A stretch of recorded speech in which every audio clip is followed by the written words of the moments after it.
ദിമാപൂരിലെ super market explore ചെയ്തുകൊണ്ടിരിക്കുകയാണ്. അവിടെയാണ് മെയിനായിട്ട് മാർക്കറ്റ് വരുന്നത്. ഇതിൻ്റെ ഉള്ളിലേക്കൊക്കെ പോവാം. ഇത് റോഡ് സൈഡിലുള്ള ഒരു ഷോപ്പ് കേട്ടോ.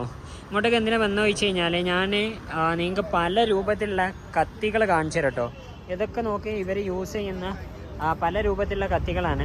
അതായത് ഹിൽ സ്റ്റേഷൻ ആണല്ലോ ശരിക്കും പറഞ്ഞാൽ ഈ ഒരു നാഗാലാൻഡ്. അപ്പോൾ അവർ മലയൊക്കെ കയറിപ്പോയിട്ട് പല കാര്യങ്ങൾ അഗ്രികൾച്ചർ വെജിറ്റബിൾസൊക്കെ കട്ട് ചെയ്യാൻ അവരുടെ ഇതേപോലെ ഡിഫറെൻ്റ് ആയിട്ടുള്ള കത്തികളാട്ടോ യൂസ് ചെയ്യുന്നത്. ഇന്നൊക്കെ പല രൂപത്തിലുള്ള കത്തികളുണ്ട്. പിന്നെ കവണകളുണ്ട്. ഇതൊക്കെ ചില ഐറ്റംസ് എന്താണെന്ന് തന്നെ നമുക്ക് മനസ്സിലാവണില്ല കേട്ടോ. ഇത് പിന്നെ അധിക സാധനങ്ങളും ഇവർ തന്നെ ഇവിടെ ഉണ്ടാക്കി വിൽക്കുന്ന സാധനങ്ങളാട്ടോ.